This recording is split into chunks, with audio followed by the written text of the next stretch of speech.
record. There we go. Thank you. Hello, everybody. Welcome to this free masterclass / webinar about healthy habits. So I'm going to help you discover a healthier you without using the word diet. Okay. I want you to understand that it's very simple. It's doable. I'm not gonna say it's simple and it's easy because it can be hard, but it's doable. It's all about healthy habits stacked together every day. So I want you to have this in mind. I'm not gonna talk about diets or restrictions or things you cannot do. I'm just gonna give you tips and strategies you can apply as of tonight in order to feel healthier and feel much, much better. So if you're wanting to be healthier without the stress of diets, if you're tired of fat diets and yo-yoing your life, this is for you. Let's move on. So this is the agenda I have for you today. I'm gonna talk to you about the diet gone wrong formula. Yes, there is a formula. Then I'm gonna talk a little bit about sugar and about insulin, and I would love for you to have this takeaway that the goal should be to manage your insulin and not your weight. And the way to manage your insulin is by managing your sugar intake and your carb intake as well. Then I'm gonna give you practical tips and strategies for everyday life. I'm gonna shed light into how the food industry plays with us and it manipulates our appetites because, of course, they want to make money. And I'm gonna give you some things you could do in order to, don't be part of the trap. We're gonna do a little bit of trivia, a little bit of a quiz, and then I'm gonna talk to you about my September program within the Vita Fit Squad. So who am I? Most of you know me already. I am a lifestyle specialist. I'm also a corporate wellness expert. So I help corporations have a healthier staff because we know healthier staff means more productivity, hence more revenue. I'm also a speaker and an educator. And I'm a certified nutrition, sleep science, and fitness coach. And this year, it's going to be 30 years in the industry. What? Yes, I started when I was 13. So I'm turning 43 in 2 weeks. So it's going to be 30 years in the industry. And my mission is to help you achieve a healthier lifestyle. So let's get the party started.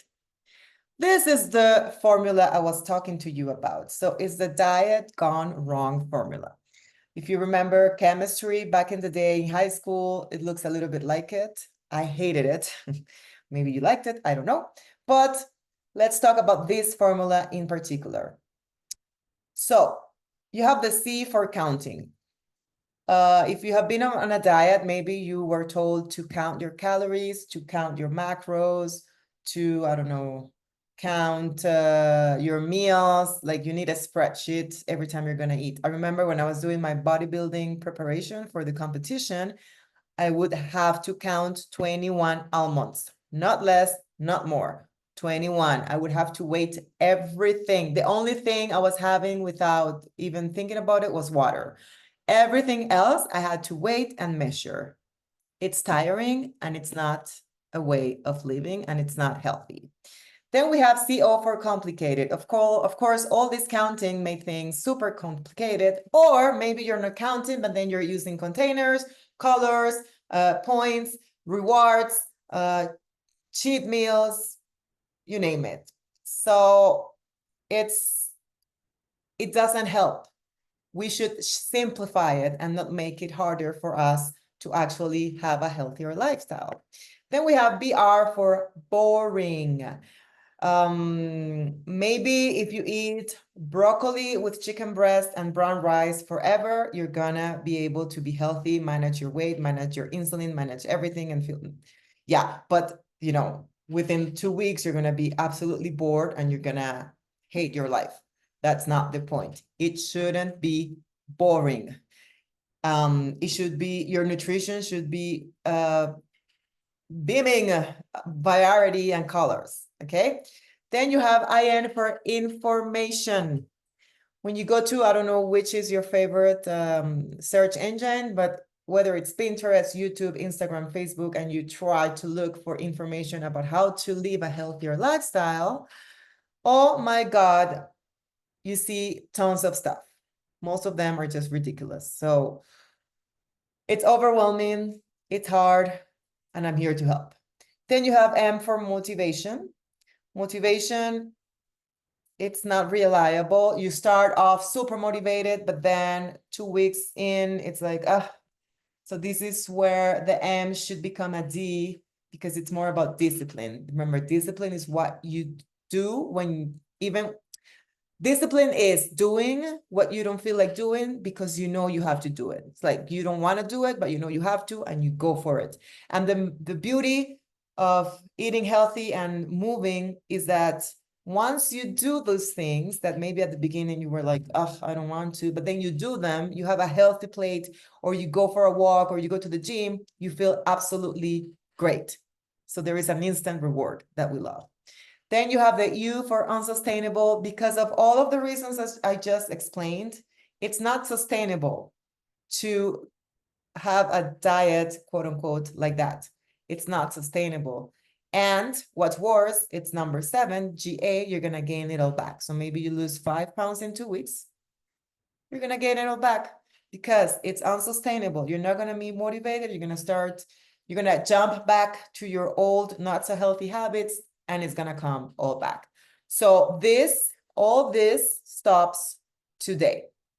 Okay. My hope for you is that you realize that simple habits can take you a long way. And then I want you to also understand that it's much more important to manage your insulin than to manage your weight. You'll see why. So what's the deal with insulin? Insulin is a very, very important hormone released by our pancreas. The main goal of insulin is to help you regulate blood sugar levels. So this is the way it goes. You eat almost anything you eat, except for things that are low, like they have no carbs whatsoever, but almost everything you eat, it's gonna have an impact on your blood sugar level. So blood sugar is gonna go up, insulin is released, and the function of insulin is to take that sugar from the blood and bring it into the cells for energy, okay? So what happens? When the cells are full, the cells are like, okay, insulin, thank you so much, but I cannot take any more sugar. Then glucose, which is blood sugar, is stored in the form of glycogen in our muscles and liver, which is good. But then eventually the muscles and the liver are like, okay, insulin, we had it, it's enough, I cannot take any more sugar. What happens then? Then insulin goes like, oh, I know where to store this sugar. I'm gonna go and store it in our fat cells or adipose tissue. So this is what happens. You start having a little bit more fat here and there, and it's all because the excess of glucose. So in other words, any additional glucose is converted into fatty acids, and insulin promotes this conversion and their subsequent storage in adipose tissue or fat cells. So if you want a simple way to think about it, too much glucose at the party, insulin tries, okay, cells full, muscles and liver full. Where else? Fat cells. And all the excess goes to your fat cells. This is why we start accumulating fat, okay? So let me bring it back to the point I made at the beginning. Managing your insulin, it's much more important than thinking about managing your weight. Great. So these are 6 practical tips that you could start applying today to keep your insulin levels under control. Number 1 is one I really, really love, and it's walking after a meal. I mean, of course, if you go to the gym, if you do my online classes, If you, I don't know, if you are running, training for a marathon, it's taken care of. But if not, remember I said simple. So if none of this is happening right now, then think about the simplest way. It's to walk after a meal. So let's say you had lunch. Why not just, going for a 5 to 10 minute walk around the block? And I'm talking about 5 to 10 minutes, not more. It's just like, okay, let me just go, and I don't know. I used to live near the Jean Coutu, so I would go to Jean Coutu and spend $10 on out of something and then come back home. That's it. Easy breezy, okay? Why? Because your muscles are gonna take up that glucose, that sugar. Your muscles will need them because will need it because they're moving. Yes, so there's gonna be less sugar in your blood, so less insulin that needs to be released. Get it?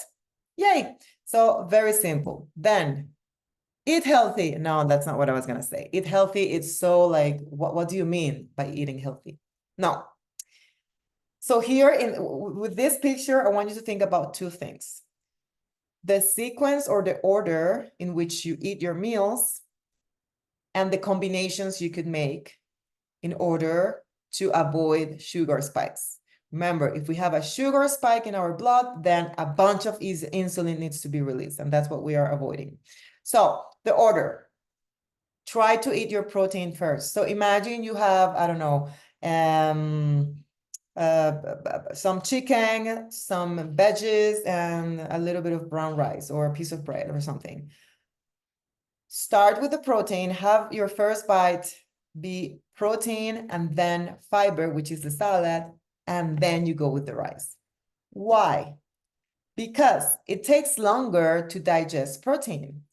And this is gonna slow down the digestion of carbs.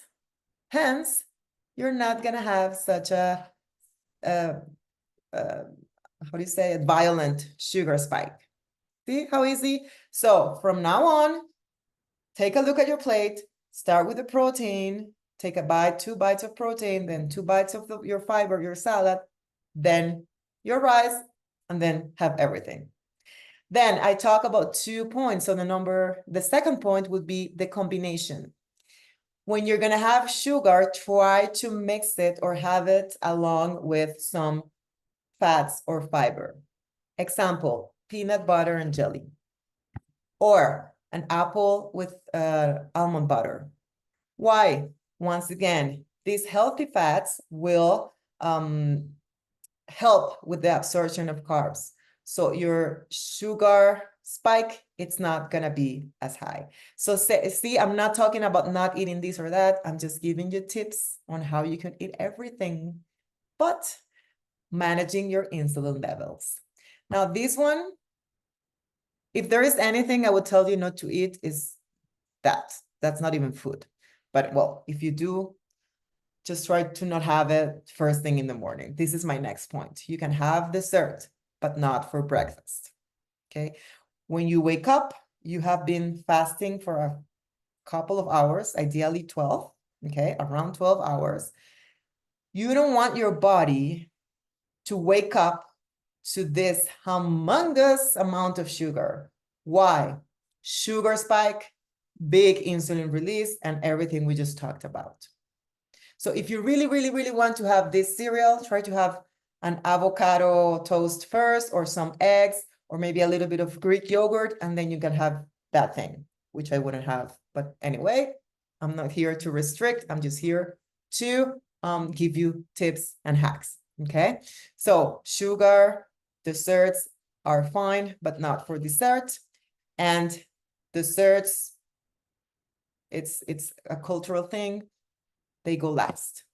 And this has to do with the previous point. Why? Because you had your protein, you have your fiber, digestion is longer, the absorption of that sugar that comes with the dessert, it's gonna be better managed by your body. Then, of course, when you go to the grocery store, please take a look at the ingredient list. Again, I'm not saying not to eat, not to buy, not to do, but I'm suggesting try to compare. If you have 2 products that look similar, Compare the ingredient list. If you see things you cannot pronounce, chances are it was heavy manufactured. If there are ingredients that sound like sugar, chances are there is a lot of sugar in it, even if it's salty. So I'm gonna give you later a bunch of names that are equivalent to sugar that the food industry uses just to confuse us, okay? So for now, just retain this, check the ingredient list, and make healthy choices. Now, the last two are very, very fun. Love them. Lemon and cinnamon. Adding a touch of lemon or a touch of cinnamon to your meals can help managing your blood sugar levels. So let's say you're adding, I don't know if you've been to Mexico, but this was actually surprising to me. They add lemon to everything. So they're having a taco and they go with the lemon. They're having, I don't know, you name it. And why? Because it helps you with the digestion of the carbs. Same thing with cinnamon. Now, from now on, if you're having oatmeal or a dessert, add some cinnamon. It's gonna help with your sugar spikes. So there you go, 6 tips, easy breezy. You can apply at least 2 of them as of tonight, right? Okay, let's move on. So in conclusion, just to close this point, you manage your sugar, which is your carbs. Then you will manage your blood sugar spikes. And therefore, you will managing your insulin, which is much more important than thinking about managing your weight. But it sounds, this is like, okay, I can do that totally. I'm done. Bye. The thing is, guys, we are victims and we don't know it because there is a sweet trap. And it's the food industry and how it manipulates our appetites, okay? So maybe we think we're doing the best we can and we're doing everything right. But then again, there is a lot of money in these corporations and they want you to buy their food over and over again. So they create these foods for that. Now, knowledge is power, but applied knowledge brings you more power. So I want you to be empowered. From now on, you're just gonna go to the grocery and you're gonna know exactly what's in those articles you're about to buy. So I want you to take just 30 seconds to read this, because when I read the quote, I was like, impressed. So all of that processing takes food to a different place. We're not talking about food actually being real anymore. It's synthetic, completely contrived and created. And there's so many problems about that because our bodies are tricked. And when our bodies are tricked repeatedly, dramatic things can happen, like weight gain or endocrine disruption, diabetes, and hypertension. Who said this? It was this guy named Bruce Bradley. He worked in the food industry for 15 years. Okay, so he's telling us that he knows what goes on in those labs. He knows the food industry's intention. And as I said, when I read this, it's like, you know, but then you realize it's actually happening. These guys, these people, they don't care about your health. They only care about making money. So, oops, what happened? There. I'm going to give you some tips, really simple tips to identify real food. When you get to the grocery store, chop the perimeter. So go to the borders, let's say, okay? In the center aisles, it's mostly processed foods. So go to the perimeters where the fruits, the veggies, the whole grains, cheese, yogurt, milk, meat, eggs, all that stuff is usually in the perimeters of the grocery store. Okay, when you go to the center, just make sure you know what you're looking for, you get it, and you get out of there, okay?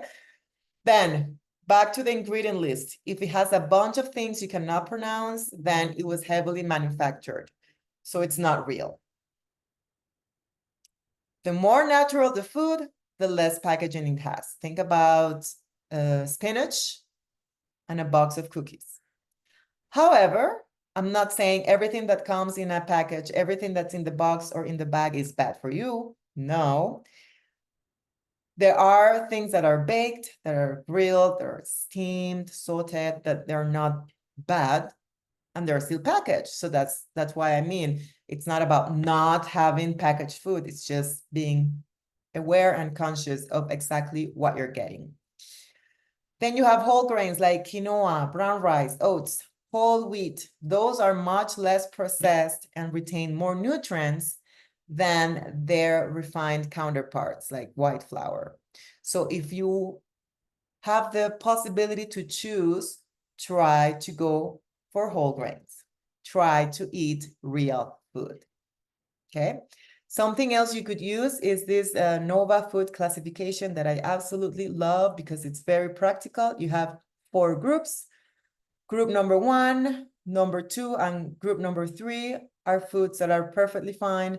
Group number 4, not so much. So number 1, minimally processed foods. Number 2, processed culinary ingredients. Number 3, processed foods. Number 4, ultra processed. So in group number 3, it says processed, but it doesn't mean it's bad. You see, there is bread, sardines in a can, there is cheese, yogurt. Those are perfectly fine. They're processed, but they're not UPF, ultra processed foods. These are the ones we have to be careful with. Okay, these right here, not this. Now, how can you, if you want, make your life simpler when you're in the grocery store? You could download this app. I'm not making money out of this app, and I don't work for them. I just find it super useful. What you'll do is when you go to the grocery store and you're not sure, you can scan the barcode of the product, and then it's gonna tell you in what group food is. So remember, we talked about number 1, 2, 3, and 4. So in this case, I scanned this and it says number 4. So, well, I can still buy it, but now I know, okay? Why do I say this? Because these products, sometimes they have this big things like, oh, it's a healthy chocolate, or it's low fat, it's low this, it's high in this. It's all marketing, guys. It's all marketing. So just to make sure you're aware of what you're buying, you can try this app. As I said before, I was going to give you some names the food industry uses for sugar. So instead of writing sugar in the ingredient list because they know that we shouldn't eat that much sugar, then they can use any of these names. Dextrose, I'm not going to read them, but there you go. If you want to screenshot this or send that to you later, just make sure you know what you're getting. Make sure you know what you are consuming. It's for you. It's for your own health, okay? So bottom line is eat more real food. Read again. Eat more real food. It's not eat less, avoid this. No, just eat more real food and be aware of what you are eating and buying in the grocery store. Think about managing your insulin, not your weight. Think about how your body reacts when you eat sugar and carbs. Think about everything internally, what's going on in your body. This should help you make better choices for yourself. Trivia time. Yay. So, true or false? Food companies invest heavily in marketing campaigns that target consumers, especially children, with appealing packaging and advertisements. This one happens to be true. Remember, these companies have lots of money. They have a big marketing team, and they know how our brain works. So once you know this, just don't fall for the trap, okay? True or false? Food manufacturers engineer products to be highly palatable and addictive by carefully balancing sugar, salt, fat, and flavorings. Yes, I'm sorry to say that is true. Once again, they have lots of money and they want to make more money. The way they make money is when you buy their products. So by making them, when I mean this word palatable means it's the flavor is good, okay? They have to add things. They have to balance carefully the salt, the sugar, the fats. They have to make it look attractive. They add artificial stuff to make the texture more, eatable. I don't know how to explain it, but it's so good. Once you finish one package, you are buying the second one and they're making money, okay? True or false? Insulin is our enemy. Insulin is not our enemy. Insulin is great, it's our friend. Insulin helps us be healthy and feel great. The problem is when you put insulin to the test and you bombard insulin with a bunch of carbs and sugar, blah, blah, blah, poor insulin is like, okay, dude, I have nowhere to take this. I'm gonna put it in your fat cells. So help insulin do its job by eating consciously, okay? Oopsie, there. True or false? Apple slices with almond butter is a good combo for managing sugar spikes. Remember what I said about combo combinations of the food? Carbs or sugar with healthy fats. Apple, it's sugar, it's fruit, it's carb, it's a sugar. Almond butter, it's a healthy fat. So yes, true, it's a good combo. Good? True or false? We must absolutely avoid foods from the NOVA food group 4. No, you can have your group food from group 4 every now and then. Come on, we need to live. The thing is, you need to be aware of what you're eating, okay? So you're having an ultra-processed food today. Okay, whatever. I'm not gonna have it again tomorrow. I'm gonna wait till Wednesday, okay? So it's not about avoiding, it's just about balancing and being aware, once again, of what you're putting in your mouth. We're almost there. Which of these statements is true? Number 1, 80% of our diet should be whole foods. Number 2, fruits have mostly fructose, hence we must not eat them. Number 3, you need to quit sugar completely and forever. Oops. This is the one I want you to take with you. 80% of your diet should be foods with the less ingredients in the list, okay? You do not need to quit sugar completely and forever if you don't want to. If you do it, wow, good job. Great, because sugar, But as I said before, a little bit of sugar here and there, it's not gonna kill anyone. It's about balance and it's about enjoying. So if you have a sweet tooth, why not? So my goal for you is to live longer and better. And this is what I believe in. Simple habits applied daily can take you a long way. You will not be dieting. You will simply be giving your body what it needs to help you accomplish your goals and live your best life. I always finish with this because I love this quote from James Clear. Every action you take is a vote for the person you want to become. This applies to your health, to your profession, everything, okay? You have to be conscious. You have to be intentional with every action you take in every area of your life, because these actions will take you to whatever goal you're looking for. Now, allow me 1 or 2 minutes to talk about the VitaFit squat, the challenge, or it's not a challenge, it's more of a program. It's going to be an 8-week program, and it's going to be all about habits.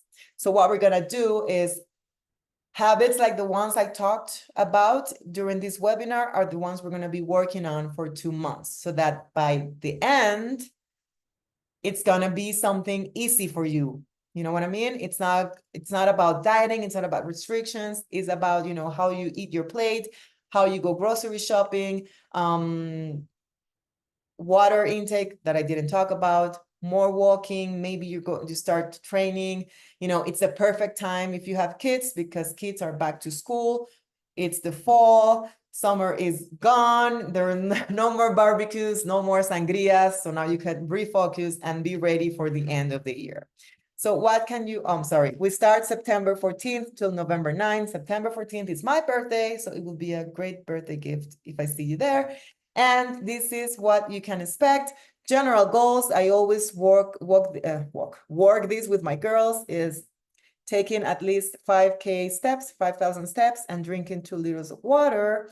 Then particularly in this program, 8 weeks, as I said, it's all about habits. So each week we're gonna work a couple of habits and we're gonna add on and add on. So by the end, you're gonna have sustainable habits that are designed to empower you and not restrict you. You're gonna get workouts. In this program, we're gonna have cardio, strength, and flexibility workouts. Everything happens through an app. So every morning you get a notification saying, hey, this is your workout for today. You go like this and you see me doing the workout you need to do. And you're gonna have my support as your coach. You're gonna have the other girls in the community, and we're gonna have so much fun in these 2 months. I cannot even begin to explain. If there are any questions, I'm all ears. It's been already 33 minutes, so I'm right on time. Let me just, if you want to join, I'm going to come back to the questions. Let me just show this slide for the people who's watching the replay. Thank you so much, everybody. So if you want to join, use this QR code or text me, Instagram me, Facebook me, YouTube me, whatever you need. I'm not on Twitter or Pinterest, but I'm there for you. I'm going to stop the recording now and let me see if you guys have any questions. Let me see. Stop the recording.